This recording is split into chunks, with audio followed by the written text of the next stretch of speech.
Friends of the Youth Roundtable, ladies and gentlemen, good afternoon.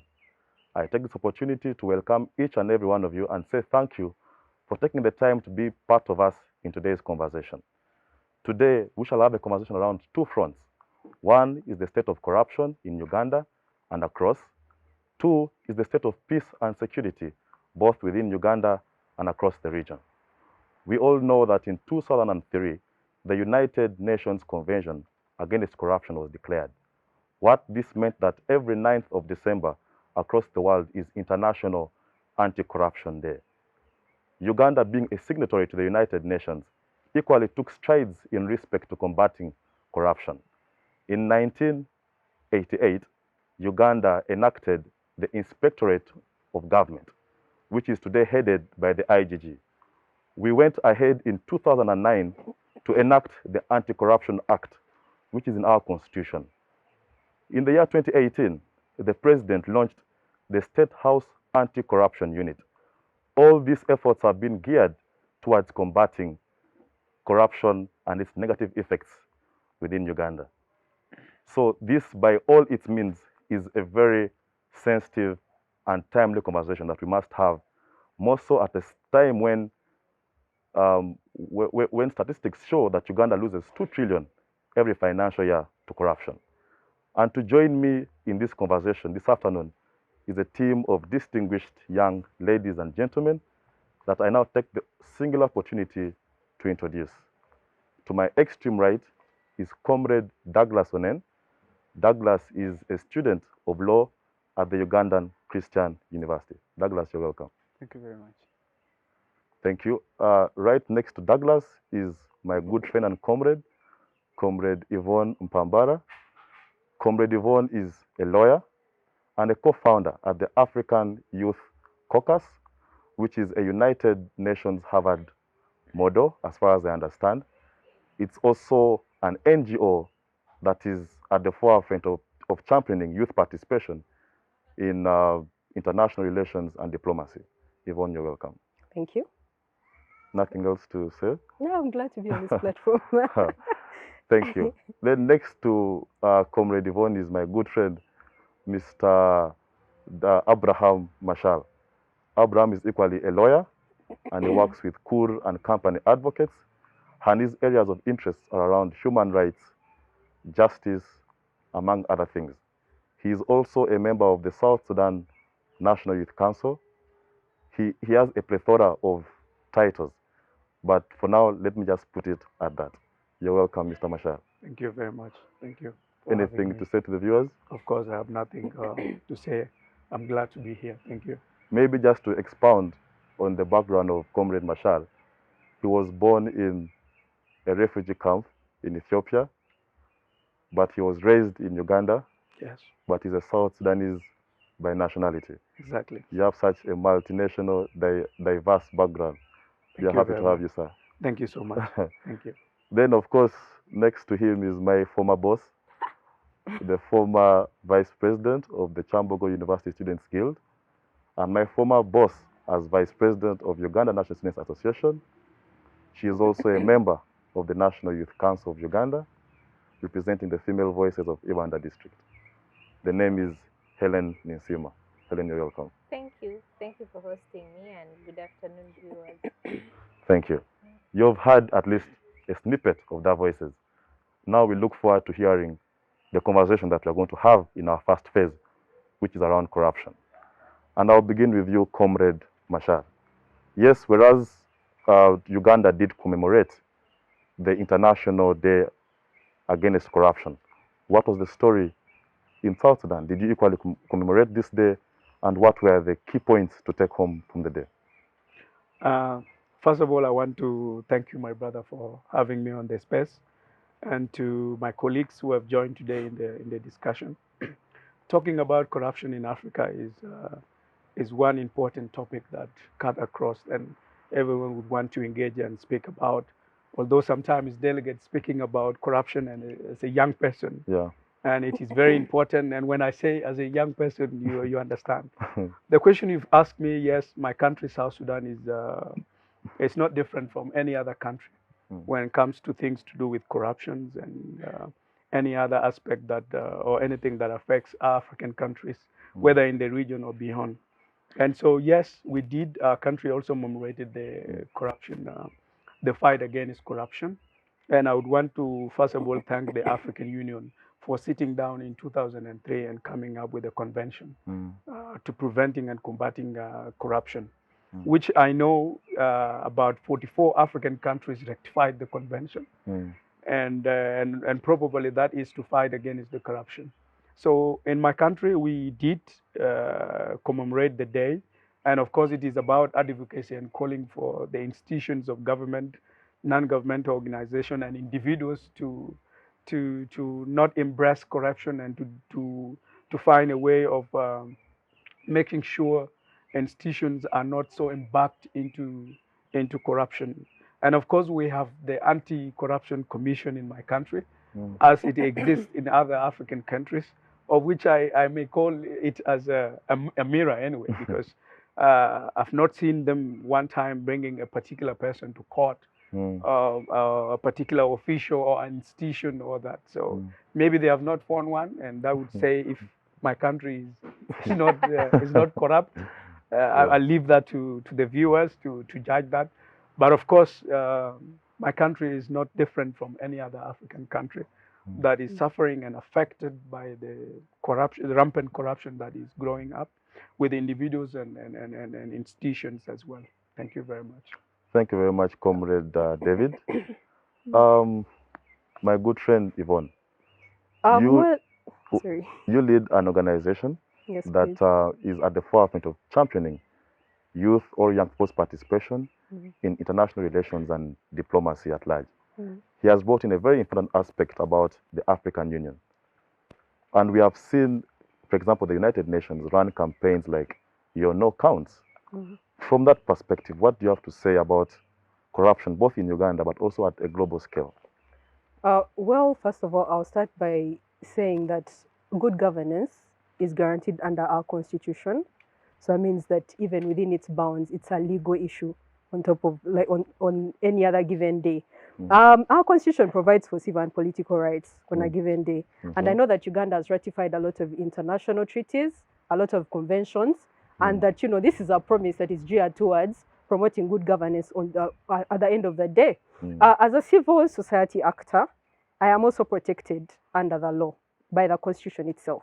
My freedom is guaranteed and unimpeded. But at the end of the day, we've had a couple of issues just here in Uganda. And please know, this is a huge discussion on corruption, where we are being, where the impunity that is geared towards civil society when speaking out against bad governance has become it has become a recurring issue every other day, you know. Civil society, even just from that simple normalities of registration, they are frustrating you because at the end of the day, they don't want that voice to go out because they know you represent voices for the common, ordinary citizen who says, you know, you are embedded to me, you have a right to me as a right holder for you to be accountable, for you to be accountable as a government, for you to be transparent, for you to be efficient at the end of the day. But you're not doing this because you're allowing selfish interests, personal interests that are at the end of the day taking all the essential resources that are supposed to be coming to me as a person, and they're being depleted.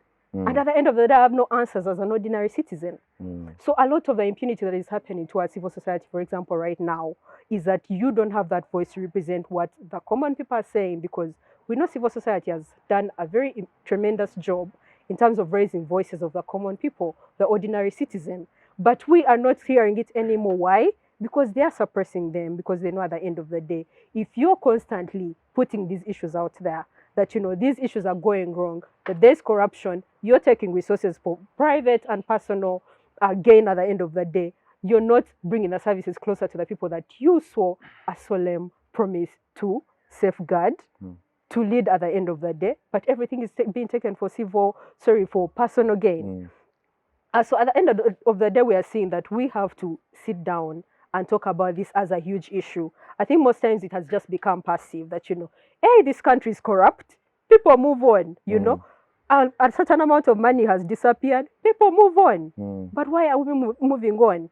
You know, why are they suppressing voices of people that are willing to go out there and say, you have this duty to be transparent. You have to be accountable. These are issues that are under most of our laws. But why can't we abide by the law and do what is expected of us?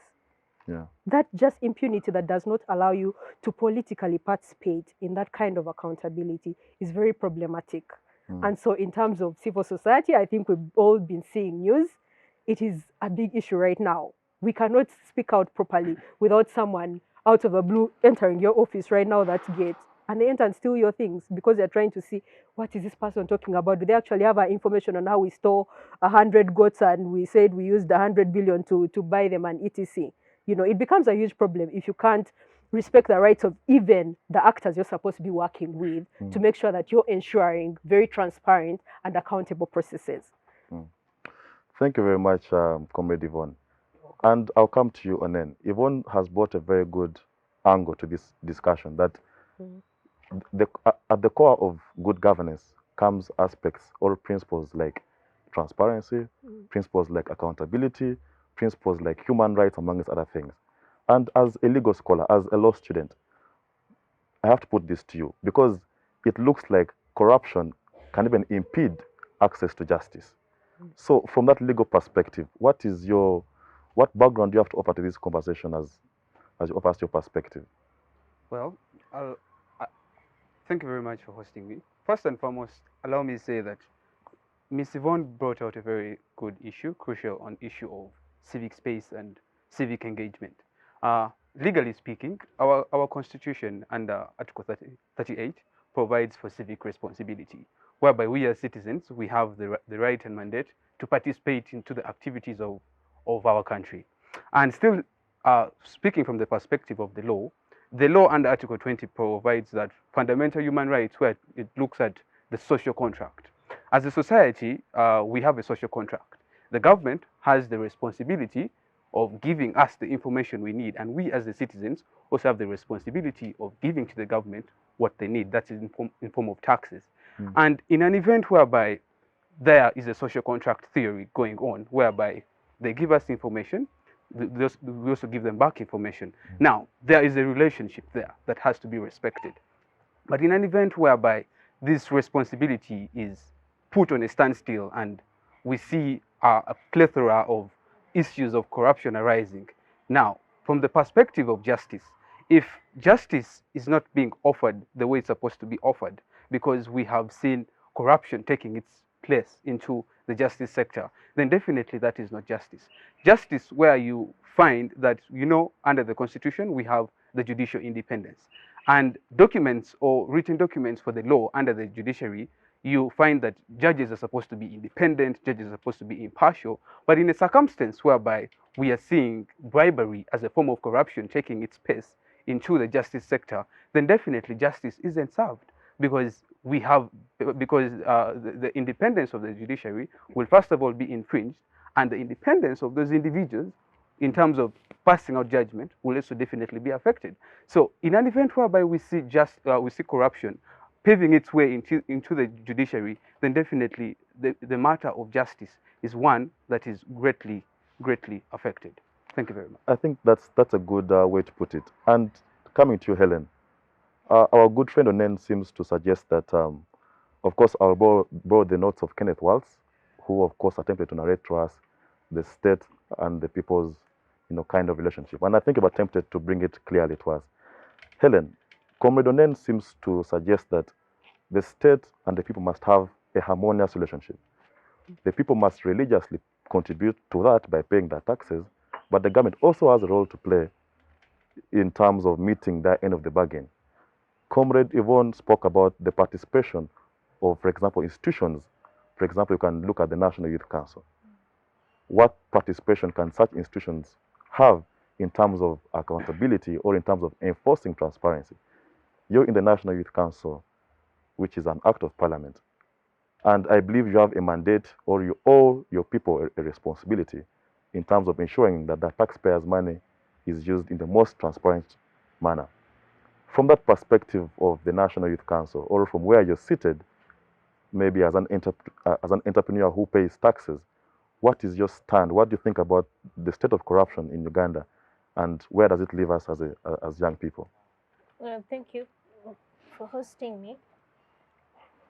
As a country with a very young democracy, first of all, with very young institutions. How old is the National Youth Council? We are the 6th, right? Yes. 6th. About 30 years maybe. Yeah.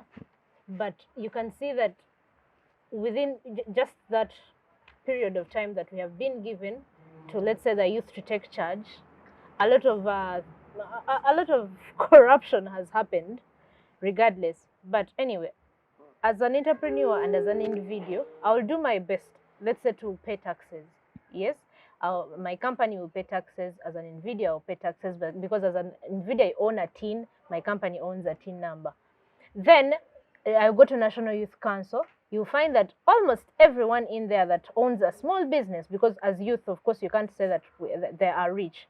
They'll try and pay their taxes in hopes that the in-charge institution, URA, will use the taxes for the right reasons. Out of the blue, you will see news. Certain amount of money is lost. Certain amount of this is lost. First of all, as an individual, I'll start looking for ways of not even paying this tax, right? Because if I am paying my certain amount of money to the URA, and then you find out, let's say tomorrow, that this money has been used for, you find a Kamwesi being built somewhere and you don't know where a Kamwesi is coming from, or things like that. But then also, the disappointments come in from our leaders. We've seen so many leaders make reckless statements, like it's okay if money is what embezzled as long as it's used. It is invested in Uganda. That is not what I'm saying. I'm saying I've had certain statements moving around like that. As a leader of the National Youth Council, I don't think I would want to make such a statement, because a certain follower of mine will think, because me as a leader, I can make such a statement thinking I am doing, it's a positive one. But I don't know the people that I am leading, what they are going to use that statement that I have used. Because this person that is listening to me will be like, hey, so I can rob money from the hospital as long as I'm building a school. But you don't know what is really the impact of how many people are going to die because of what you've done here. Embezzled, yes. Yeah. So as institutions, like you asked, as institutions or as individuals, what you do as a person affects even the least amount of, let's say, corruption that would have happened. You get, for you, just do something, it's small, you think it's small, but you don't know how many people it's affecting deep down. And institutions, National Youth Council, UNSA, everyone should be accountable. Everyone should use, if let's say, as an act of parliament, NYC has a budget, but what are you using that money for? Is it for personal gain? Or you think you're putting the youth that you're supposed to lead in your mind and making sure that this amount of money that is allocated for the youth actually does the activities that is allocated for. Yeah. Thank you very much. You know, the people, for a government to run, the people must have faith and trust in that government. When there is a lack of faith and lack of trust, what then happens is what Hellen is trying to tell us. People begin to avoid or become less compliant to policies. They begin to avoid taxes and things like that. You mentioned something to do with the social contract between the people and the government. And Yvonne, I want to come to you because you're in civil society. We all know that government has, of course, limited capacity in terms of human resource and things like that. That's why the role of civil society becomes very fundamental towards having constructive conversations around issues like democracy, issues like, you know, good governance and things like that. Do you think the civil society has been well positioned, or they are empowered enough to actually create checks and balances for institutions that are charged with the responsibility of, one, appropriating public resources, but two, accounting for how it is being used? Do you think that space is empowered enough to offer government a check so that we can mitigate the effects of corruption? Well, I'll say first of all, even as civil society, you must get that capacity building for you to be able to do your work. You get, much as a lot of them are concentrating in this field of work, you have to continuously also train them as well. There are several times we have asked even much bigger organizations to come up with accountability mechanisms that can actually make our governments account. But it's very difficult because even your power is limited. You know, if I'm speaking up and someone can easily come and attack my offices and steal all my computers, steal my files, you've already taken my power. You know, these are the simple, small things that used to work. And then there's also the fact that a lot of civil society has been constrained to one region of the field, you know, your service providers. So that is what you're merely supposed to be doing. So you realize that even in terms of them having that participation, even in political processes, is very limited. You're going to get a youth organization that could easily align and, you know, hold you accountable and tell you, you must be transparent in terms of what you're doing in health, in politics, in what, but you're restricting me to an organization as you're just a service provider. This should not concern you. Why are you restricting me to one area? Yet I can do this work. So a lot of civil society is looking for safe corners to do their work, which it shouldn't be. You know, you should have that voice to speak up and say, this is not transparent. Why aren't we having an accountable process for how this amount of money was spent? Why, as an organization that is maybe centered in health, why can't I come and be able to make your account under a political sphere? Why are you restricting me to just simply service provider?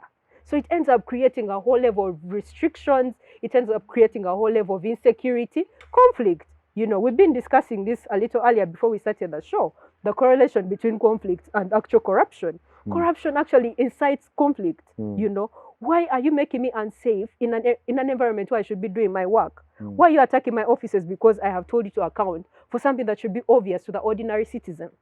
Why? So you find a lot of civil society is being restricted. They can't do their work. And even if they have the capacity to do that work, they can't do it. We have an example of so many organizations right now. Even this year, even last year, I think every single year we can give examples of our fellow citizens and fellow organizations that have been closed down over very mere little, very, very weird reasons. And they're telling you, no, you didn't file tax returns, or if you reach there and they find you file tax returns, they are looking for excuses to make sure you don't open, simply because you're being a voice that raises up and says, you know what, as a country, these processes should be open. Be openly transparent, be accountable, be efficient. So they are very restricted in that as well. And that level of impunity is actually making a lot of civil society just operate in very safe spaces where they know government won't attack. And I think that is why a lot of them are just going to service provision, because at the end of the day, I'm safe where I am than me actually speaking out and you're attacking me.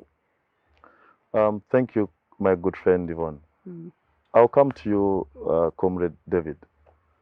Chapter 1 of the Constitution of Uganda speaks about the Constitution itself. And the first section is about the power belonging to the people. Yvonne has been consistent with saying that the people must be involved in these accountability processes and transparency, amongst other things. From where you're seated, from your experience, from what you've seen, for example, both as you've stayed in Uganda, but also in your home country, what is the role of civil society in terms of offering government legitimate and questionable checks and balances towards things like accountability and transparency? But also, as you answer that, I want to prompt you to also give us insight on the aspect of foreign aid, because I have read a book by Dambisa Moyo. Dambisa Moyo is a Harvard and Oxford economic scholar. She says that corruption in African countries has been fueled by foreign aid, because foreign aid comes and goes, one, straight to the governments directly. Usually it doesn't go through the processes of accountability like parliament. It goes straight to the government coffers, you know, and this foreign aid has been, it is easy to steal, because really there are no checks and balances of accountability. And also it has led to conflict. Well, we shall discuss about conflicts, but for now, do you think foreign aid has in one way or another encouraged corruption? Then also, as you respond to, or if you agree with what she said about civic society, then you can also offer your Yes, all right. your mind. Thank you very much. Honestly, I would want to agree with my land friend, Miss Yvonne. She has spoken very much about civil society. Yes, of course, civil societies in Africa, and particularly in our region, play a very great role in combating corruption. And if you look at the Convention of Preventing Corruption and Combating Corruption by the African Union, civil society in the context has a great role to play. And the role is, as she said, the role of civil society is to voice out, to let the government take action tell the government 1, 2, 3 has happened, and it should be, these people should be brought to book. They should account for whatever they have done. Okay, but you find challenges alongside this. Like she said, a lot of civil society members, activists, have always rubbed shoulders with the governments when it comes to this, and with powerful individuals that have built great walls of being untouched. All right. For example, if David is a corrupt businessman in Uganda or in Kampala particularly, maybe I've used my power for connections to win over contracts of government and to do whatever. So I am paying individuals lunch. They always call it let's go for lunch, or we always have a coffee meeting or something. Okay, maybe I am using that space to bribe people, and then later civil society community comes up and say no. And this, by the way, most of these cases are obvious to the government first. Okay, and they involve people that are very big, whether in the government, whether in the army, or whether in the private sector, or define it, any government institution. Okay, so it inflicts a fear in the civil society members to do their work, because as she said, if I come ahead and let the government know, because at the end of the day, civil society has no power to prosecute.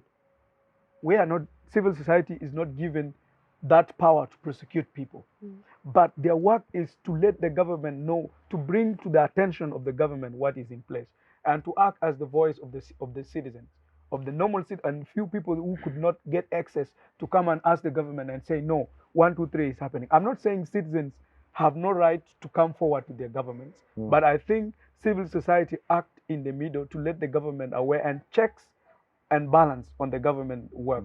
So you find it very difficult that a civil society member comes forward and say, David has been doing this, is very corrupt, and it is even obvious that I've embezzled government money that was directed for road construction, and maybe I've taken it for my own personal gain, put it into my own personal account, and even the bank is aware about it. And so when I come out as a civil society member to let the government aware about this, I am attacked, as she said. Someone goes to the office, destroy everything about you. That is if you are lucky that your life has not been caught. Sometimes they will even threaten you through text messages and all that. So that has become a very big challenge for civil society to play their role. And sometimes you find it is the security apparatus that do this. You know that you are security personnel. Your job is to do the counterintelligence, maybe against the government. If there's things to do like what happened recently in the country about bombing and all that, that is their job, to detect atrocities that are about to happen and any other crime that is supposed to be committed. But if I am calling for a right that has been granted by the constitution, by the law of the country, and I'm saying no, somebody has defined what the law says about corruption, can you all bring him to justice? And then one person will come in and say that is his job to either stop you from doing that. It's not logical. You are a security personnel, you have a job to monitor your security service. I have a job as a civil society activist or a civil society member to let the government aware of the perpetrators of corruption and to be brought to justice. So if you looked at these two things, they don't come. Most of the time, security become a problem to the civil society members in doing their job. And why?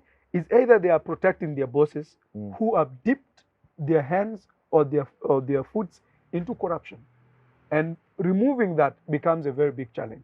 And you all know within the region, within East Africa, not even across the African region, we have lost life of members of civil society when it comes to corruption.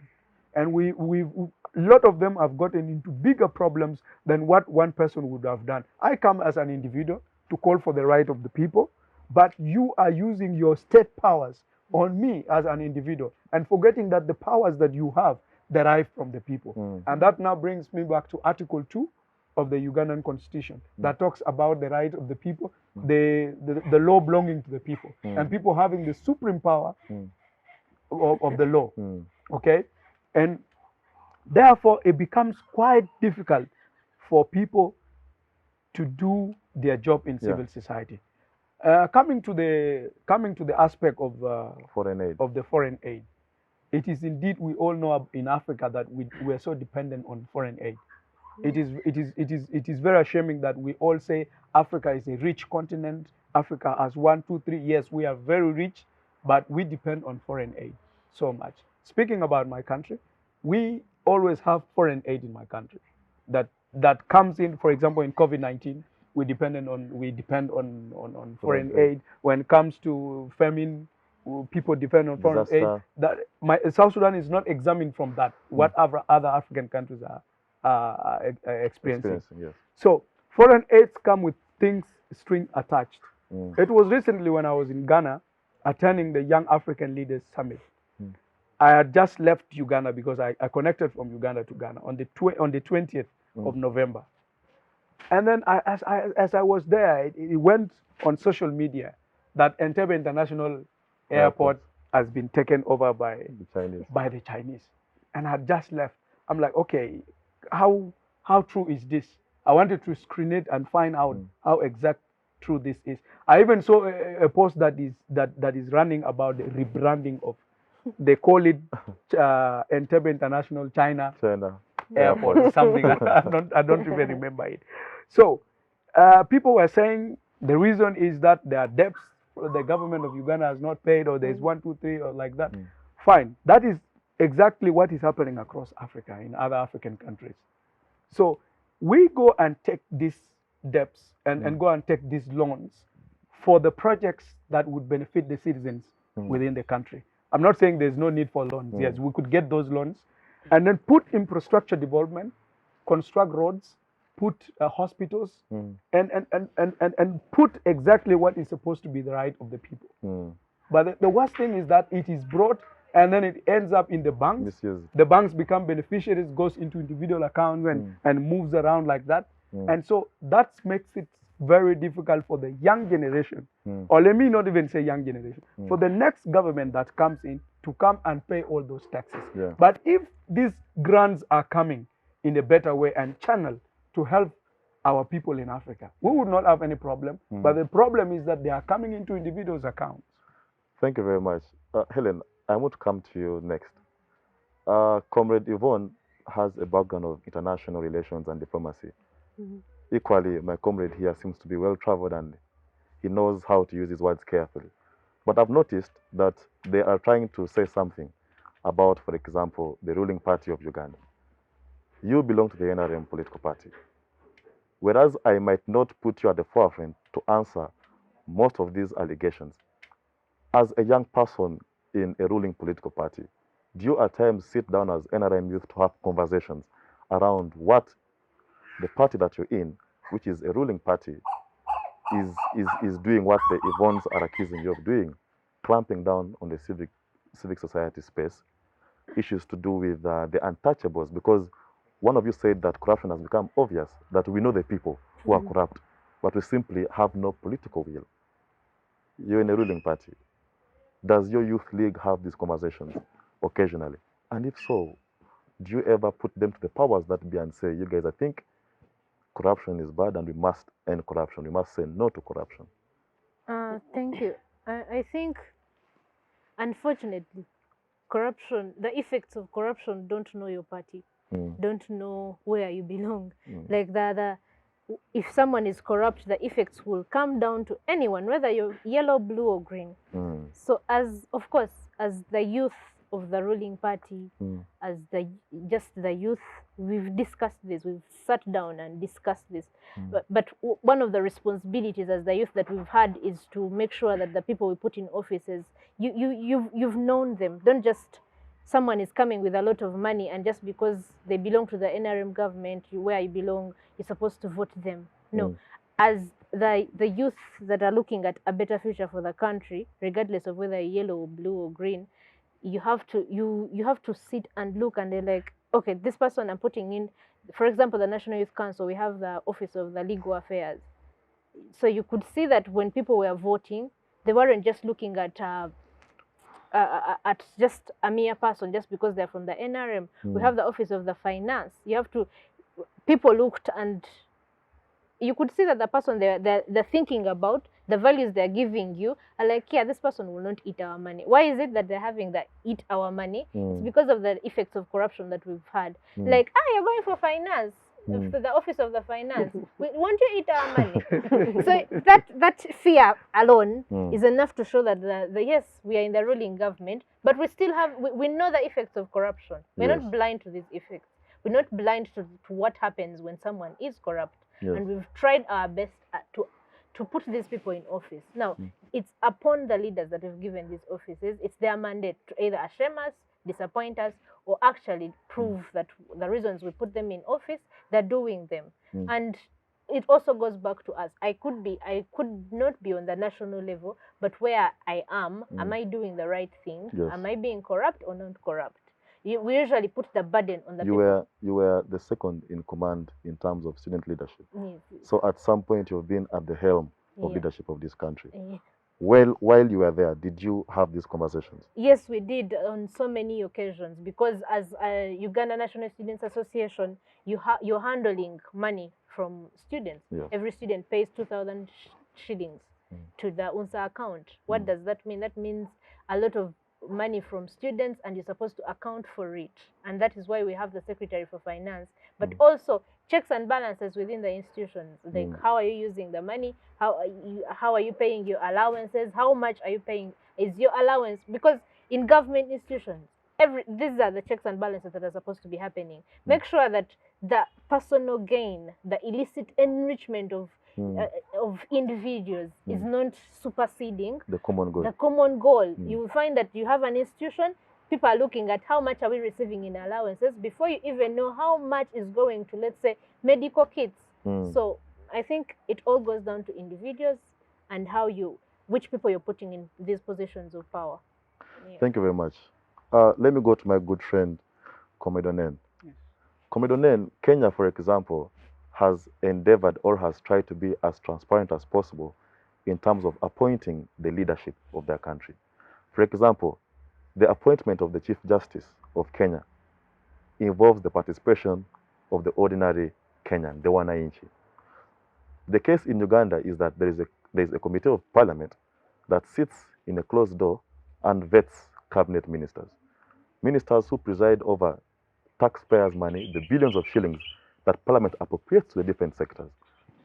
Do you think that there is need to legally review the process through which, for example, cabinet ministers are attained, or even other institutions like the Chief Justice, so that there can be that transparency and people involvement, but also confidence building? Because if you're a people and you participated in a given process, the confidence towards the people who are in those offices is equally enhanced.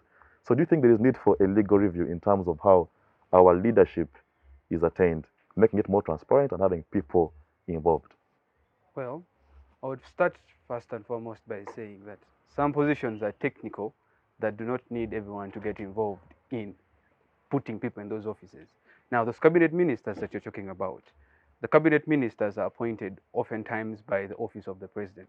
Yes, the office of the president appoints the cabinet ministers. And our constitution provides that if they're appointing ministers, there are some technical offices that require technical personnel.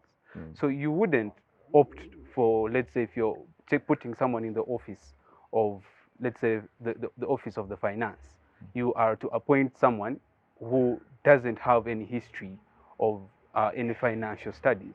And you wouldn't opt for a scenario whereby you want people to get involved in voting. Are you saying there is no need for public approval? Or public participation? No, you see, the fact that people already participate in putting these leaders into office, because before you're appointed a minister, you must at least have, reached there. There's that inclusion that is there, first of all. So people... Because I'll tell you that the IGG yes, is not a member of parliament. The IGG is not a member of parliament. She is not an elected leader. It is a technical office that is provided for under Article 225. That one I know very well. Now, those technical offices, as we said, require technical personnel. And the office of the IGG is the one supposed to offer checks and balances on all these institutions, either government or not government. But now, I think the issue here should now be... Okay, let me ask you, for example, does the IGG's office require someone to be of a legal background? Not really, per se. Not really? Yes.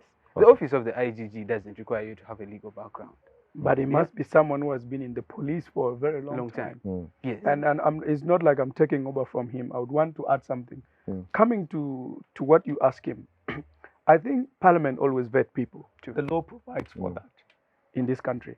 And so this Parliament has representative of all the constituencies of Uganda. And it is believed that your MP represent the interests of the people in the constituency. So if the Parliament is vetting IGP and refuses and say, no, this IGP is not qualified as per what my colleague is saying, then of course it will not be taken in. But it's not a must that somebody has to come from the village of maybe Nakasongola to be in. But the MP is there to vet. And I think that is the logic behind the law providing for vetting and judiciary service commission. Because I'll tell you that even when the Kenyan Parliament vets the Chief Justice, they go ahead to have a referendum and seek an opinion from the people. And even in the Building Bridges initiative that is being initiated, there are certain articles that are enshrined to ensure that the public is more involved in the processes of getting the leadership of the country. So do you think we should stick to the argument of Parliament has the mandate and we should trust them, even when the same Parliament has how many MPs from your party? Around 300. But I think About Moses, 300. So can we continuously trust such an institution on matters that are of national and of common good to the people? Yes, I think that comes back to the legal context. If the law in Uganda... That's why I asked him, should we amend the law? Yes, okay. The law in Uganda is completely saying that people have to be vetted by the Parliament. And I don't know if my colleagues would correct me if there is a law that says one person, a minister or in a certain position, has to be vetted by the public. If it is not there, and Ugandan think this is the right way of bringing the rightful people into position, then it goes for a referendum. A referendum will be put in place that Ugandans have to decide to put aside this law, to amend this law, and brings in a law that allow citizens to participate in electing leaders that would be in technical thing. But again, I would want to say what he was saying. Technical position, like being in the Ministry of Health, you need to be a doctor. You cannot bring somebody because of inclusion, like what we were talking earlier. Just because he comes from a certain region, he has to be given that. No, he should be someone of a medical background. And that is the same thing with the law. Someone has to be a lawyer. For you to be a Minister of Constitutional Affairs, you must understand what the laws of this country are and how to be interpreted. So that's how it is. Thank you very much. No, we move on. I'll be unfair if Onen doesn't have the opportunity to finish up his point. Yvonne, So- I'll come to you shortly, okay? Yeah, I was saying, by virtue of the fact that we have an electoral system whereby we vote for our members of parliament, and as my comrade there put it, the citizens vest the power into the members of parliament. Yes. And parliament has the power and mandate to scrutinize these individuals that are appointed and then later on put to us.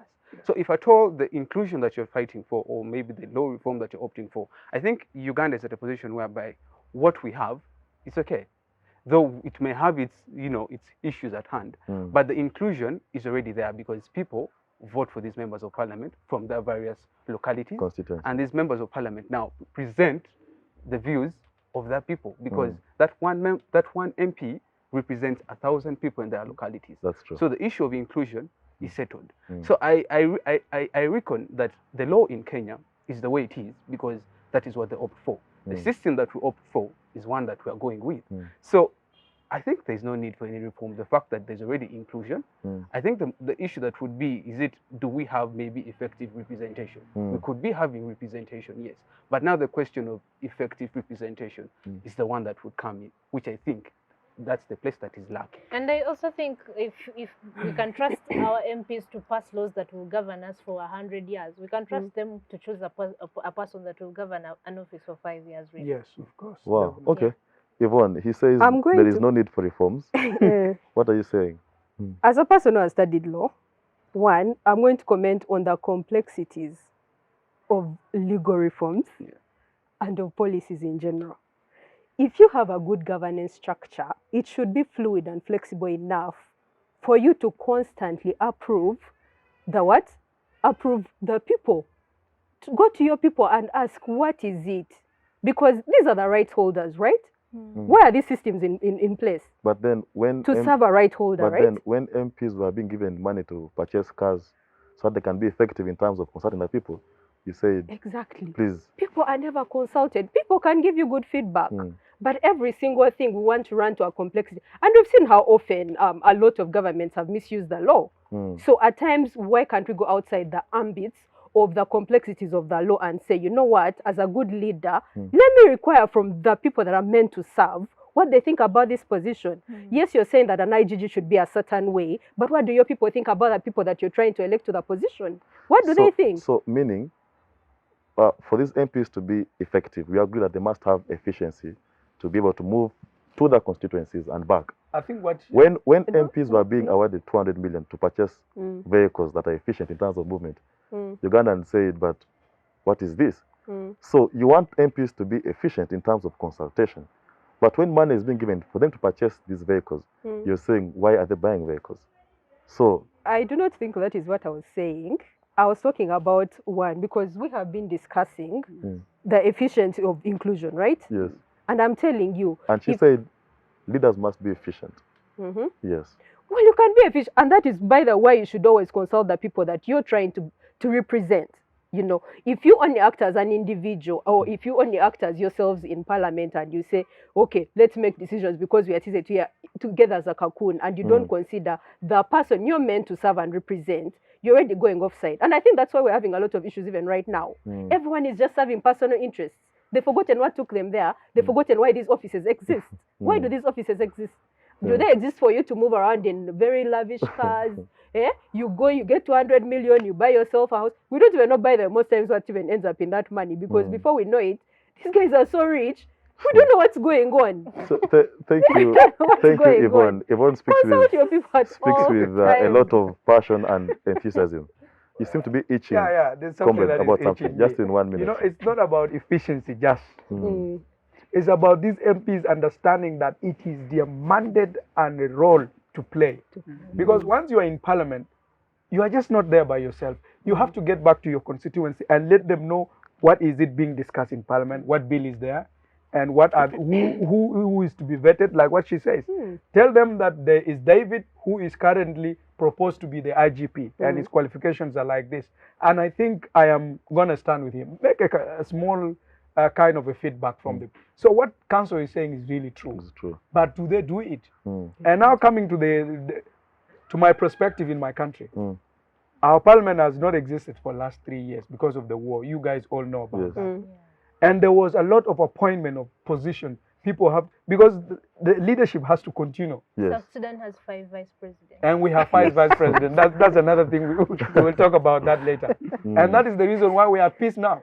Because if position is to bring peace to the people, then why not give it? And that's why something that I've always said, the peace process has come in that way. I don't want to take us from our topic to where I am. But I'm only trying to let Ugandans know that your law is okay about vetting people in the parliament. This is something that we have not seen for a very long time in my country. And it is something that we are all yearning for as young people and even the country. Because we would want to also have competent leaders in the position, which Ugandans do have now. I'm not saying they are all not competent. Of course, Ugandans will have their own opinion about their leaders.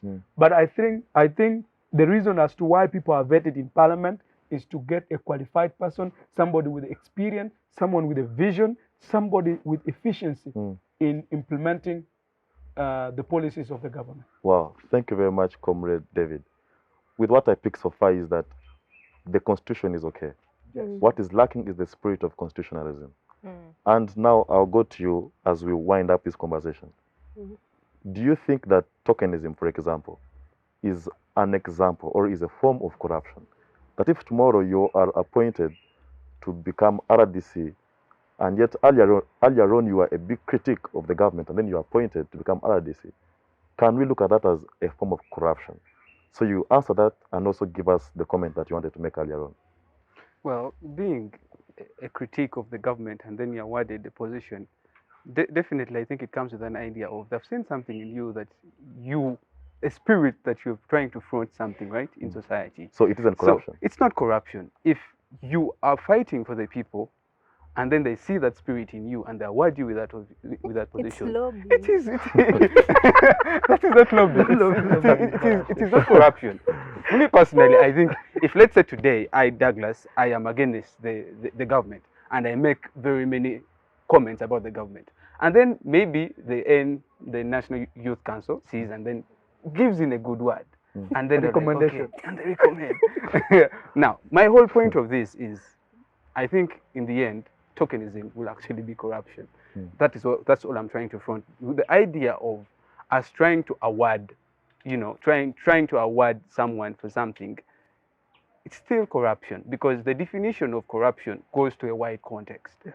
Corruption is so broad that even deep down, if you're to move into villages, you find, before even you send a young child to go and get you something, the kid first asks you, where is my transport money? Yeah. Okay. If you're asking a border man, help me, direct me to this place, he asks you for something. Now, see how broad corruption is. I think the context of corruption is too broad to the point that it has even moved so entrenched into our system. You talked about the role of MPs. How many of us in our constituencies know the role of MPs? I believe not. Do Even they they know don't that know. they're supposed to go and just represent their views in parliament? They know that if they send one person into parliament, he has to pay for that kid's school fees. He has to buy for people coffins. He has to contribute for marriages. You see? So I think there's a whole institutional wrong paradigm that has to be worked upon, because our mindsets alone is even now corrupt. You see? So the whole essence of corruption, or the whole context of corruption, is broad to the point that we think if you are awarding someone, and yet it was a critique of the government before, it's just a form of appreciation. It's not a form of appreciation. We have better competent people to take up that office. Let's say that person wasn't competent enough, but because you saw that he was against the government, I think if you award him, he will silence, he will keep quiet, and he will not do anything that will make people arise against the government. Isn't that corruption? Yeah. That is corruption. So that is the whole essence here. Well, Helen, just conclusively, I believe in the communist orientation of doing things. And communism believes that families are the construct of any society, of any nation. That the image of a nation is seen at family level. And that's the belief of communists. I don't know what your belief is, but from what Comrade Onen is trying to say is that corruption has gone as low as the family level. That a child, for example, will go to school and they're asked to buy a textbook which costs 5,000. They will go and tell the mother it costs 10,000. The mother will tell the husband it costs 20,000. The husband, and the story continues. Do you think there has been a breakdown in the institutions that are meant to build the moral fabric of the people? Institutions like family, institutions like churches, institutions like mosques that are meant to instill values and ethics in the people. Do you think there's been a breakdown in these institutions? And that is why we are seeing that our DNA as a people is continuously degenerating, and hence having all these, lack of moral fabric and the corruption increasing and things like that. Yeah, I think, of course, yes, there's been really a breakdown. Systems have collapsed. Institutions have collapsed. But at the end of the day, we ask ourselves, why have these systems collapsed? Why are institutions collapsing? Yes, they have collapsed, but for what reason? You'll find that it goes down to the poverty line of Ugandans. You get these people. If you found someone who has opportunities, or a rich person, it's very hard to bribe a rich person. By the way, what are you bribing me with? I already have most of the things. But Ugandans, or even at the least families, the institutions that you broke down, churches and what, have people who would not want to opt for corruption, but this is their mode of survival. You get, like, someone will have a dying mother in a hospital, and then you come with unenticing money that is enough to treat the mother in the hospital. And believe me, as someone who loves their mother, it is very hard to be like Mbamoro. No, it is very hard. They will take the money that you're giving them. To the outside person who doesn't have a sick mother in the hospital, they will look at you like, you're corrupt. But someone who has gone through the same experience will probably sympathize with you. Now, what happens with the sympathizing? The other person, if they are in the same situation, they'll still opt. They're like, I understand. I saw someone, I know this situation. That is how corruption grows. And I think as a country, we need to look at what is causing the corruption. How can we phase it out? And in most cases, in developing countries, it's really the poverty, it's the unemployment. And fighting for survival of the basic needs at home. And as families, like you asked me, families are, yes, they would be the charity begins at home, but a father will not see their kid dying, and you expect them not to take that bribe in the office just because they are supposed to instill morals and what. Yes, they can talk about them, but at the end of the day, the daughter is going to come and they're like, Daddy, I want milk, or I want school fees. They will need to do that. So as much as, yes, the families, the institutions want to instill the morals of no corruption and what, it is hard. Yeah. And can I respond a bit to that? Yeah. Okay. I'd just like in to 1 give minute. Just a different angle, small to what you're saying. Okay. And it's back to the connection of you making that interlink between capitalism and our normal day-to-day life. It's not true that rich people cannot be bribed. No, I honestly, said it's if we have to look not at as easy as it would be for a poor person. I don't think so. Because if we are to look at the most corrupt people right now in this country, there have been people that already have enough for themselves. Billionaires. You know? It's just that the level of corruption is a bit different when it starts trickling down. Yeah. But I think this is where the problem comes in. Capitalism has created a very strong sense of individualism. And I think that's why a lot of times everyone is becoming extremely selfish, trying to hoard every single available resource to themselves. And that's why I think even rich people up to now, they will not say, I have enough, no, let me not touch these funds. They're going to keep taking and taking for themselves until, I don't know, until the US maybe puts sanctions and says, you're storing a lot of money down here. Let's first assist you and put some sanctions because you're even becoming richer than the ordinary billionaire. And then our governments will still protect. So it is that individualistic thing that everyone now has to become rich, that it's even literally disintegrating the collectiveness we've had as a people, because we can't hold ourselves accountable because every other individual wants to be rich. It's everything has just disintegrated. Let me just make a comment slightly on that. That corruption has such a big impact, even in terms of conflict, emergence and things like that. Mobutu Sese Seko, at the time that he presided over DRC, there was a point in time where his personal wealth was more than the wealth of the country. I believe that some of the conflicts in Congo we are seeing today go as far as the days of Mobutu. True. And Hellen, you brought in a very important argument of the socio-economic situation of the people. That for as long as people are still poor, they'll continue to take up these small bribes so that they can have a meal on their table. And I'm glad that one of the core principles of your party is socio-economic transformation. And in 5 years, we look forward to gauging you how far you would have gone in terms of achieving the socio-economic transformation that you've promised Ugandans. But now, conclusively, as we get done with this first phase of our conversation, I would love to now pick in just a second or two your recommendations. What do you think needs to be done? Because the laws are there. We have all agreed the laws are there. But the lack of the spirit of constitutionalism and institutions being collapsed, in Hellen's words, or the breakdown, like you're trying to say, has continuously frustrated the efforts towards combating corruption. But also the argument of foreign aid that comes in a way that it is not really noticed and not accountable, it really also put us in a very tricky situation towards combating corruption. So your parting shots regarding corruption, then we can have a short break. Okay. So I will start with you as we come this way. Yeah. Okay. There's the Ubuntu theory that states that I am because we are. If I am, then definitely you are. Because of me, you have to survive.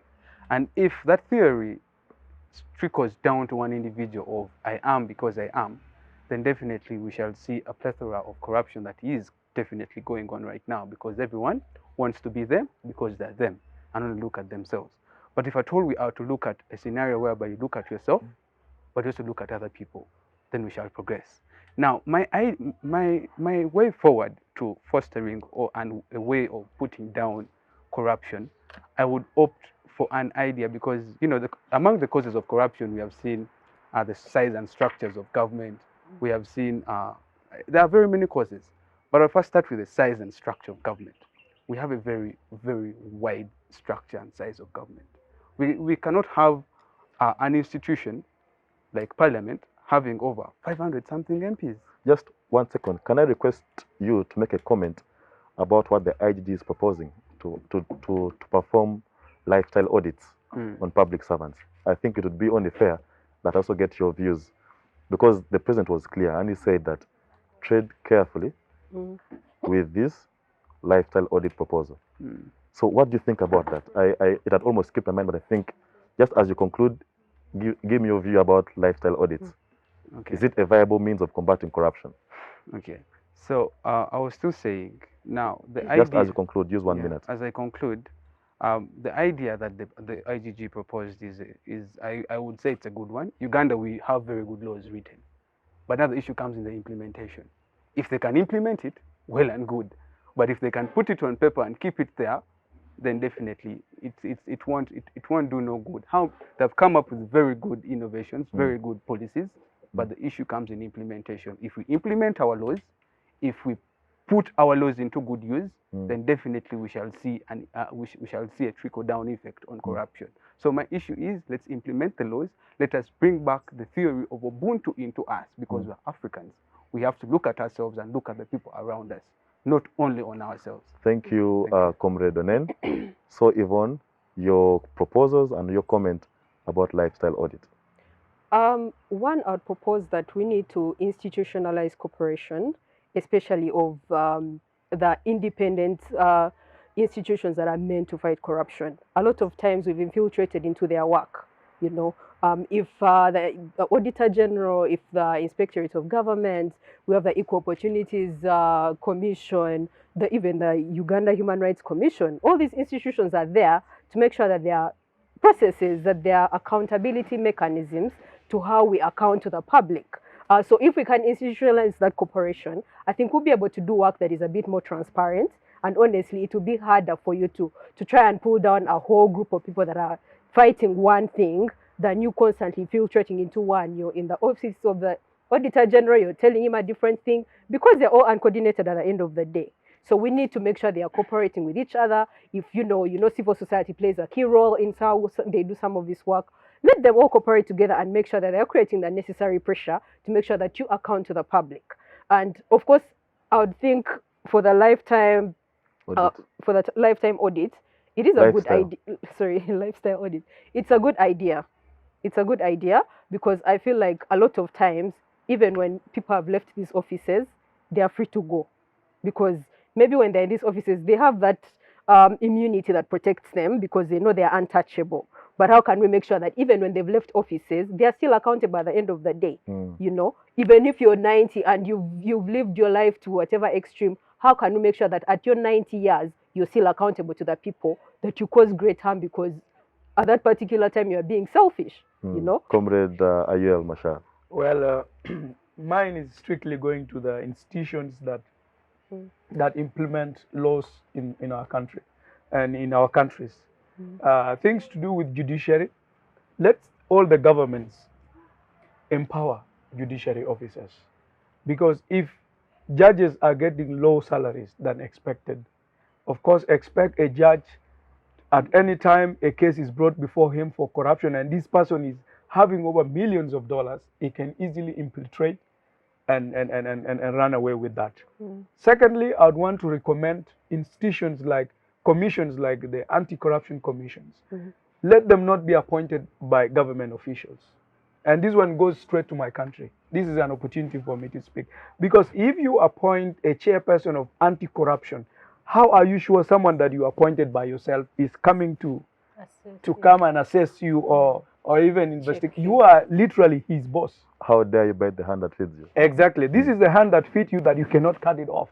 So I am saying that in Africa and in the region, let these institutions be independent and let the people be appointed by the parliament. By the parliament. All these commissions, if they are appointed by the members of parliament, at least we will know that they are independent. And basically, institutions to do like the police, let their salaries be given on the time, and let them also be given a minimum salary that someone would, adequate salary that someone would not look into going somewhere else, but focused on doing his job. Civil society, this is where we will talk like what my sister said. Civil society members have to be given space to do their work, because their work here goes in hand with this institution. civil society members find, report, and information is not about giving it to international organizations, but passed it to the commission. Commission investigate these people, apprehend them in court, and then justice is served. This is how it is supposed to be. So, members of civil society has to be given space to perform their job. That's my recommendation. About the law, lifestyle audit, you know, Uganda has taken a step ahead fighting corruption. I think we are still, my country is still in the point. We have not even moved an inch about corruption. And if I am to add much about that, that will be quite difficult. But I would say it is a good one that could benefit all Ugandans. Because some of these officers in their offices, when they are going out, in fact, when they have remained with a period, they have realized that they are about to go. They will now embezzle a lot of money and run out. Just exit. So this would be a good one to bring back the money that belongs to the public when it is taken. Thank you very much. Hellen, finally. Yeah, thank you. And I think I'll just recommend to individuals, since most of them have talked to institutions, I think I can only say that this should go down to us, individual level. What are you doing as a person to combat corruption? Are you taking small bribes that you think don't matter? Are you, so as an individual, and also as you grow as an individual, if you've not really been a corrupt person, it will be very hard to take in the big bribes that Yvonne was talking about as an individual. Because even if that you're combating the institution, we saw the judge in Nigeria. Yeah, the 120,000 US. Imagine 120 US dollars, thousands. And then for you, you're saying that judges should be paid money. How much is going to equal the 100? And so you can see that this will go down to an individual, not just how much they're even being paid, to be like, okay, well, let us give them enough money. There is no enough money in corruption. You can say that I'm giving judges, let's say 80 million a month, and someone will come with $100,000 US. So let it go down just to the individual, and let's have that spirit of constitutionalism, a spirit of patriotism.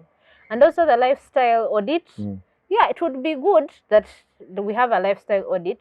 And also, because if someone knows that there is a lifestyle audit coming up, you would need to actually, if, let's say, the way the president brought it out, for him, he said, instead of auditing them, the lifestyle, it's okay if they are putting the money elsewhere.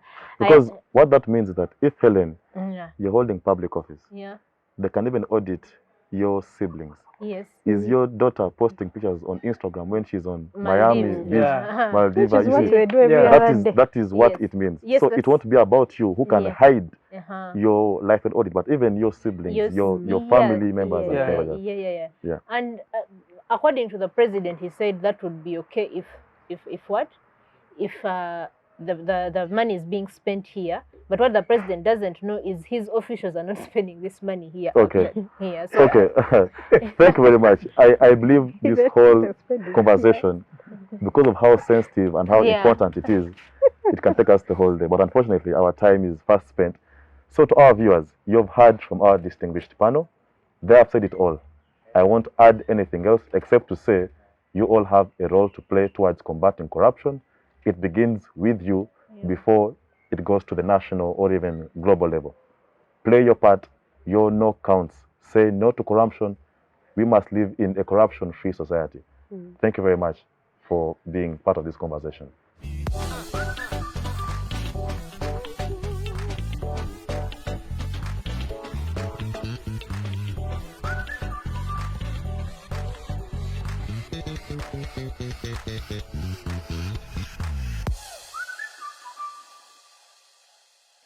Our esteemed viewers and listeners, thank you very much for staying with us, and we'll be back from our short break. Phase 2, like I had promised you, will have a conversation around peace and security of the East African region, but also of Africa at large. Uganda, in its preamble of the Constitution, recognizes and appreciates that our history is filled with a turbulent history of instability. Uganda in itself has gone ahead to have cases or pocket cases of instability. In 2010, we saw the terrorism attacks in Uganda. This year, we have equally seen the bomb blasts within the country. Kenya, in its own ways, in 2013, had its own terror attacks on the West Gate. Somalia, not to mention but a few, runs the largest UN peacekeeping mission in the world ever since 2013. Today, we are here to have conversations around peace and security of the region because we cannot avoid them anymore. Sudan, we all know, has had an attempted coup or a successful coup led by General Abdel, meaning the region is very porous. We must have conversations around security and peace of the region. And my esteemed panel is still here with me, and I'll begin with Comrade Machar once again. What is your analysis of the situation of peace and stability within the region of Africa, of East Africa, but also the bigger picture being Africa? Well, speaking about security in Africa is it's something that we all know, and it's something that is very important. Africa has suffered a lot of insecurity crisis for a very long time, and it's still continuing. Speaking generally about Africa, we all know what is going on in Mozambique, about the Al-Shabaab people killing people. We know what is going on in Nigeria when you speak about the same Boko Haram people killing people. You know, you've also recently about ADF in our region, and Al-Shabaab also in Somalia, and it has also reached up to the extent of bombing the West Gate, as you said earlier, in Kenya. Within East Africa itself, I think East Africa is at war with itself. From terrorist organizations to civil wars within the countries, and given the example of my own country, we have been at war since we got our independence, and then immediately after our independence, we got into civil war. So I think Africa as a general is in chaos. Our house is not in right place. And then coming to East Africa, we are actually right now focusing on terrorist groups that are growing rampantly in East Africa. And looking at Kampala being attacked recently in November, I guess, by the ADF, which existed for very long. And as we speak, there is operation going on in DRC, Eastern DRC Congo, where we have the UPDF and the Congolese army. Plus, recently, I also heard that the Rwanda army might also participate. I want to speak little about that. I think what Uganda is doing, the UPDF is doing, is right. Collaborating with the Congo government to wash out this terrorist group, the ADF, and any other affiliated group that has been disturbing people in the Eastern Congo. This is something that all African countries, or all East African countries, should look into, because it is not only a problem of Uganda. When they attack Kampala, you don't know that anytime they might appear in Juba and attack people in Juba or in Kigali or anywhere. So it has to be encountered, or it has to be prevented from spreading to other countries. And given the fact that the ADF recently has made it very clear that has affiliated with a very known terror group around the globe, like the ISIS. Like the ISIS. So it becomes a concern of all African countries. And our security in the region, in East Africa, cannot be guaranteed by foreign people or by anybody. It should be guaranteed by our own self. And the mandate of our armies within the region, like the UPDF, is to protect the properties and the people of Uganda. And by going to Congo, it's trying to make sure that it plays a role of protecting its citizens. Looking at all these political and social problems that are facing our region, someone like me would say that it should be our concern as young people to always sit down and look into issues of security, peace, and recommendation for ourselves. I am someone that comes from a country that has suffered for war very, very long time, fighting self-determination that made us to be Republic of South Sudan. Yes.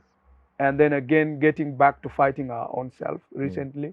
Someone like me would not keep quiet, not talking about peace and security. Currently, I am a peace activist and a youth activist in my country, involved in peace building.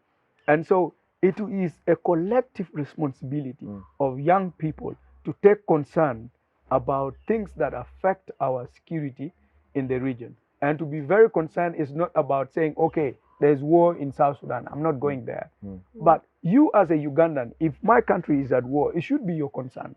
If South Sudan is not in peace, it should be your concern, because whatever that is happening there might affect Uganda.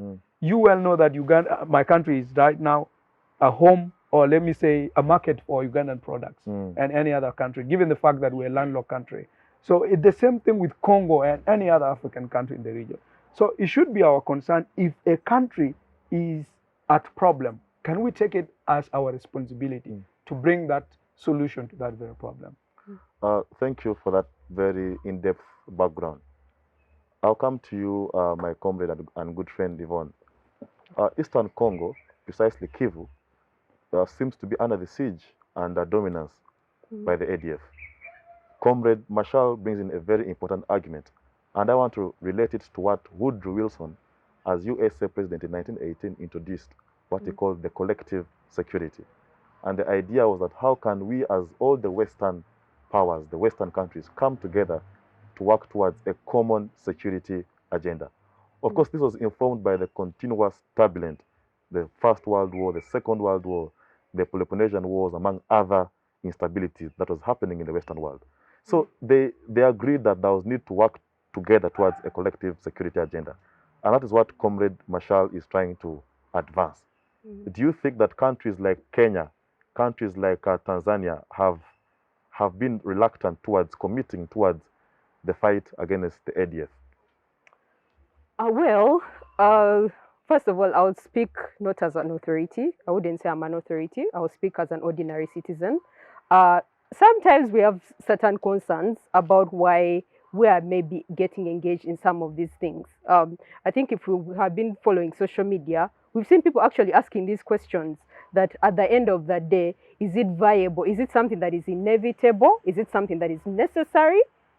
So they ask questions because they want to know, first of all. Yes, I would think that if you look at it from a certain angle, it makes sense that, we are going as a collective. We are entering these contractual obligations with Congo to make sure that we endeavor that there's peace between the different countries. And of course, if there are rebels that are causing havoc every other place, it makes sense that you are getting into that contractual obligation to make sure that you are providing peace to citizens. And I think I've seen recently Rwanda also making suggestions that, they are depriving them of certain peace as well, and they are going to enter in there and also start fighting as well. I would think yes, because we have had so many collaborations as an East African community and as a region, as Africa, that at times, yes, we must have a strong voice in terms of how we enter in these issues. But I would also like to say that when people are voicing those concerns, we should ably talk to them and provide answers for a lot of these questions. Because recently there was an outrage on Twitter. People were asking questions. UPDF Uganda, why are you the ones that are in Congo right now? Because you're not the only country with an army, are you? You're not. But why are you the ones that are entering those particular contractual obligations, and yet we are seeing what ADF is even doing right here in Uganda, the political unrest, the whole bombings and etc. We also start to worry for our security. So maybe at times when we are going to enter these kind of contractual obligations, can we first weigh? Because at the end of the day, yes, you're trying to create that kind of peace, but also you're causing a certain kind of unrest at the same time. So is it maybe that we should sit down and have those conversations at the end of the day and say maybe we need to weigh the importances of engaging in certain in certain issues like those, or is it inevitable that we must be there as a country? I'll also bring a different aspect to peace and security. We've been going through the COVID pandemic, and we know that definitely that is one of the reasons that we've been quite unpeaceful for a while. It's been 2 years. So we have to look at peace and stability in that angle as well. If there's a pandemic that is causing a lot of us to stop our normal lives, we are becoming unemployed because we couldn't do certain types of work anymore. You don't have that peace to have that conversation with a normal person the same way you used to. Is it still that we are developing towards that kind of peace and stability, or maybe do we have to now get a different angle to how we are looking at what peace and stability actually entail? Yeah. Thank you very much, Comrade Yvonne. Let me come to you, Mr. Onen. The president committed our troops to Congo. And the law, of course, provides or accepts him to commit our troops to fight anywhere for as long as there's justified reason. But the same law ties him down to report to Parliament within a given time period. Do you think at times the law can be an impediment in terms of addressing emergent issues of insecurity? Because there are times when there is need for drastic action to be taken. But if the law curtails you and says, oh, first way to act, first inform Parliament, or if you've informed Parliament, or if you've acted within this period of time, come and inform Parliament. So do you think there is a lacuna in the law? Do you think the law is okay? Because issues of peace and security are issues of human rights. They affect to the core of our existence. So at times there is need for sporadic action. So from a legal perspective, do you think the law at times could impede, certain actions to be taken against people like the ADF? If your neighbor's house is on fire, I come from a region where we have very many huts. If your neighbor's hut is on fire, will you sleep comfortably because, it's my neighbor, the house is on fire, let me sleep? Definitely you wouldn't sleep comfortably because the wind may blow the fire over your grass-thatched house and your heart will also be on fire. So allow me first start by responding that Uganda's troops going to Congo, it's a good move because that fire could cross over to Uganda, which it definitely did. It has actually crossed Yeah, over. it has crossed over. Now, the president acting in such a situation, because the law provides, in circumstances, let's say now, let me first speak from the circumstance of if the president were to announce a state of emergency. The law says you should first consult from Parliament. But there's also a provision that in a circumstance whereby it is very, very urgent, president can act and then later on come to Parliament. So I believe the president acting in his own accord, because it's provided for under the law, sending the troops to DR Congo to suppress the ADF there was a good front. Now, the law coming in and providing that, they have to first consult from Parliament, because definitely under Article 210 provides that, it provides that Parliament shall look into activities of the UPDF. So if Parliament is to look into the UPDF, that is what the Constitution says. But also if you are to look at the UPDF Act, it provides a different provision. So that, I think, at a particular point, okay, yes, there may be a lacuna there, and the constitutionalists would say the Constitution obviously has to reign supreme. But at such a circumstance whereby we see such an event happening, definitely you would see there's a loophole in the law, because with time the law will obviously have to evolve. So if there is that loophole that is in the law, yes, because they teach us in law school that the law is not static. The law is one that evolves. So if that has been noticed by very many stakeholders in society and have seen that at place, then definitely the Constitutional Court will come in and then intervene if there is that lacuna. But if there's no lacuna and there needs any constitutional interpretation, we'll see the Constitutional Court interpreting. But the move of sending the troops of the UPDF to Congo was a good move, because if your hut is on fire, your neighbor's hut is on fire, you cannot sleep comfortably because the fires will cross over to your hut. Thank you. Thank you very much. I'll come to you, Hellen, right away. Comrade Onen has brought in a very important aspect, and Comrade Yvonne as well, that there was need for us to go to Congo. It is collective responsibility. But we also know that the last time that the UPDF was in Congo, we ended up in the ICC for being accused for stealing timber and minerals from Congo. Right now, as we speak, Uganda has a debt on its shoulders to pay to the government of Congo. So what guarantee do we have now that the UPDF that has gone to Kivu in eastern Congo will not do what they did previously, that ended up costing us as a country a lot of money that we have to pay to Congo? So is there that assurance that maybe their moral fabric is now one that will not indulge in such accusations that were levied earlier? Honestly speaking, when I saw the bombings that happened in Kampala and people losing their lives, any other thing, I wouldn't look at it as important. You get? Like, if the cost of not losing any more lives in Uganda is UPDF stealing timber, this I'm not going to hide it morally or what. I am just saying that if the cost of one Ugandan is a timber in DRC Congo, and that will be budgeted, or we shall be costed for it, I am okay with it. So we would rather steal timber than lose lives of Ugandans. Honestly, are you comparing the life of a Ugandan to a tree? So I'm only saying that if the cost of a certain UPDF saving a life of a Ugandan is him taking a tree, I am okay with it. Okay. Yeah. Machel, you seemed, you laughed when she mentioned that. What is your opinion? Things to do with accusations. I followed that story about Uganda and having issues to do with Congo. Even recently, when the UPDF entered into Congo, I watched NTV giving a report from asking the spokesperson of the forces who is there currently, telling about how far they have moved and all that. Yes, I've been watching their journey. And then there is that part of the Eastern Congo people being asked about presence of how they feel about the presence of the UPDF in the country. Some were very happy because for a very long time they have suffered. But there's this youth leader, if I don't remember his name. He says Uganda had planned this. It is a plan. The ADF, the APDF are Ugandans. They bring them to our country. It's another way of them coming back. You get. But I'm not going to dwell on that. That's of course, people always have their opinion. Yeah. What she says is right.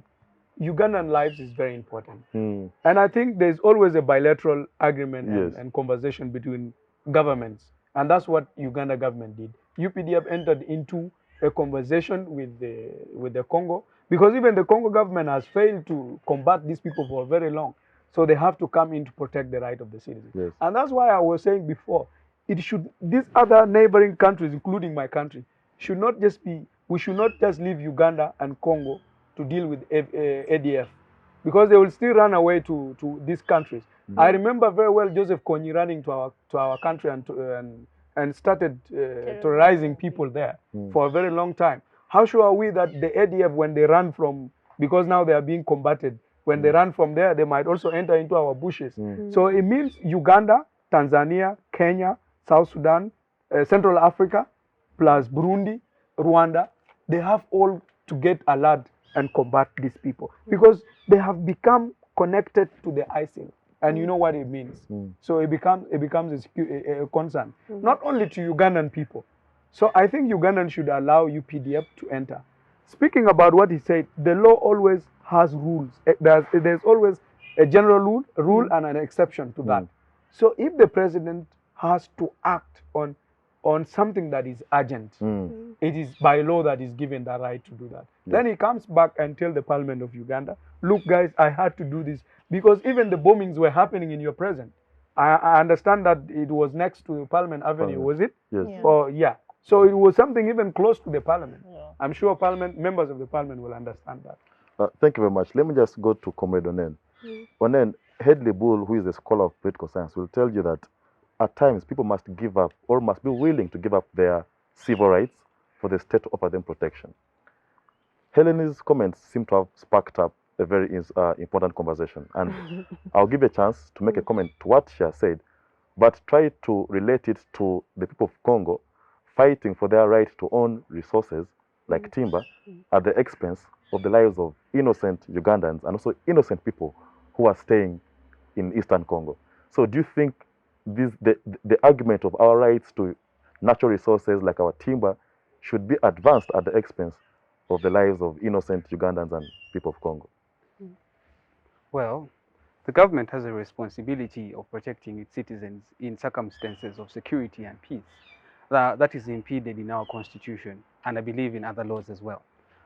If you are to compare life of a human being and a tree, then definitely the person who opts for the tree, and then, so that the life of the tree is protected and the life of the human being is taken, I believe that person must be having some mental illness per se.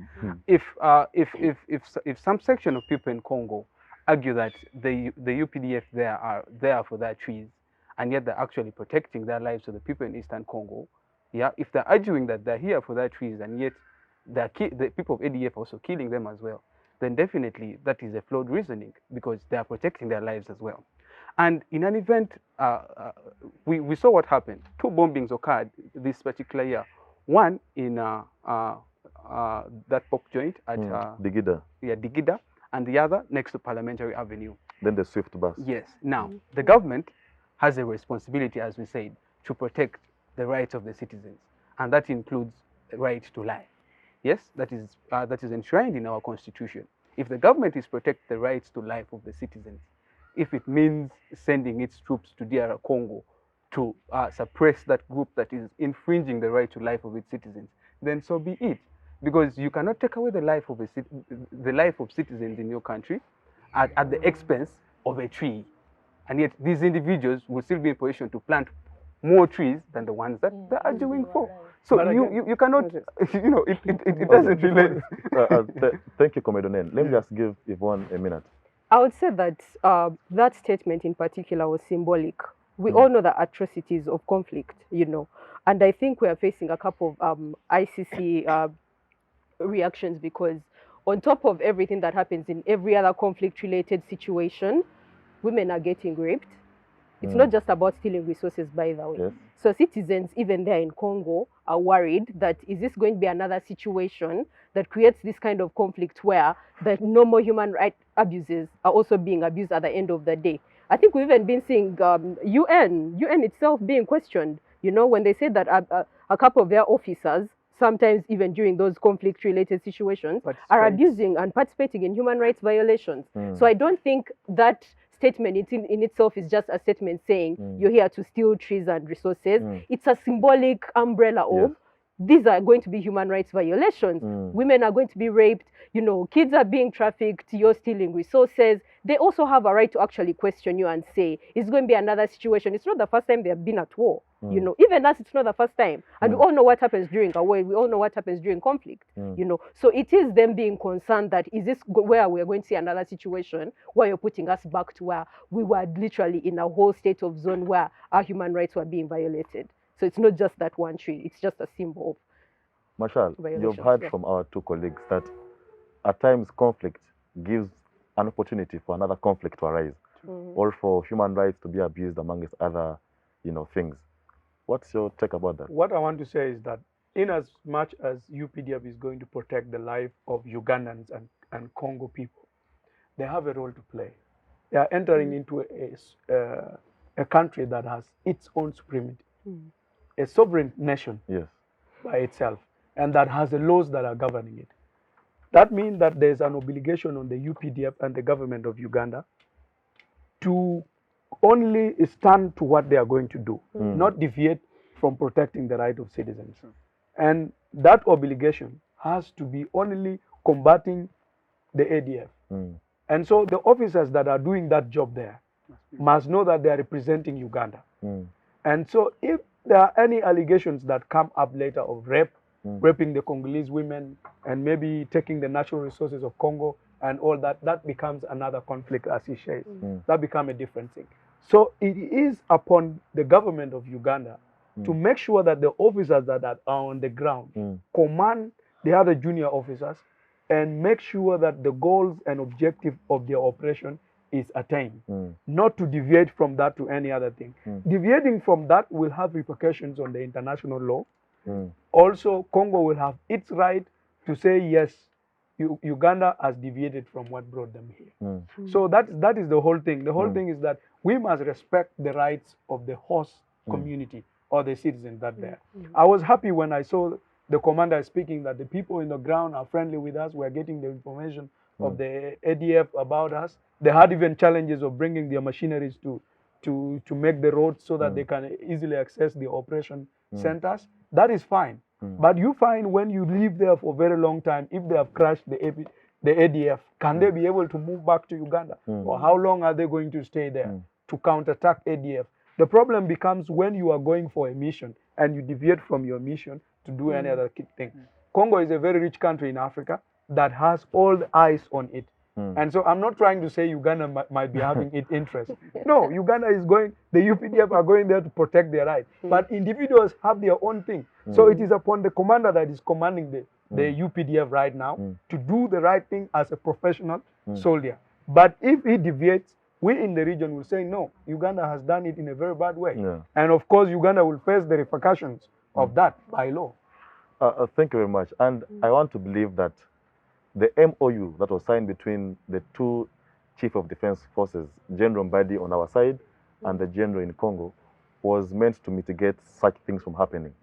And Hellen, I'll come to you. The three colleagues have made a comment about the discipline and the role of the UPDF, but mainly about their discipline. Let me give you a chance equally to just make a comment, then I can wrap it up by giving you a chance to make your concluding remarks. Yeah, honestly, as we've seen how the UPDF is, I will not make a comment on the Ugandan police, but personally, I've seen how the UPDF is, and the UPDF is, if not the most disciplined institution in this country, Uganda. Yes, the UPDF, not the police. But so I have my trust in it. These people are defending me while I am sleeping. Yes. You get, and I have my trust in the UPDF specifically. But also, I do not have the trust in the individuals of the UPDF because I don't know them. So you have trust in the institution. In the institution, but that not is. the individuals. Of course, I can't come and individuals make up the institution. They do, yes. Yeah, what I am saying is the institution itself has, because institutions have guidelines. You get my point. So I have the trust in the guidelines set by this institution. So who should be liable, the institution or the individuals who go ahead to perpetrate such because injustice? The institution is what is answerable to the country, to us. Because when we are talking about the UPDF, we are going to have its spokesperson talk for it to us, as the Ugandan government. So we are entrusting the people we put at the top. Let's say the chief of the UPDF, the spokespersons, and all those people to be answerable for the indiscipline that will be there. If they come back and they've been indisciplined, well, we have appointing officers that are liable to changing that, because that would put the pressure on the commanders and the chiefs that are in charge of the UPDF, the other side. Because let me tell you, even if you want to put the pressure on the individuals, you don't know them. So it is upon us to put the pressure on the institution, which has leaders. Yeah. Well, thank you very much. Now, I will take this opportunity to invite you to give your parting shots. But in this, I expect that you offer recommendations. What do we need to do as a country, but also as a region to combat conflict at regional and continental level? So, Onen, just 1 minute, then shall wrap it up. In the 1970s, during Amin's government, the UPDF were in Congo. And that's when the Amin's government left, the allegations of Uganda having engaged in stealing resources from DR Congo emerged.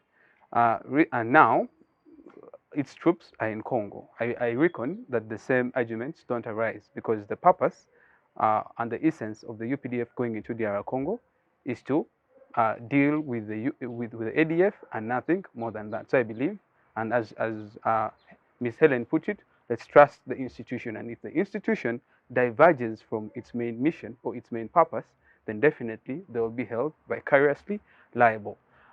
My parting shots are, first and foremost, I'd like to speak for as a country. As a country, we need to respect the rule of law. The rule of law entails respecting rights of individuals. We shouldn't live like in the ancient Greek, whereby it was every man for every man. We need to live in a society whereby people's rights are respected and accorded the respect that is due.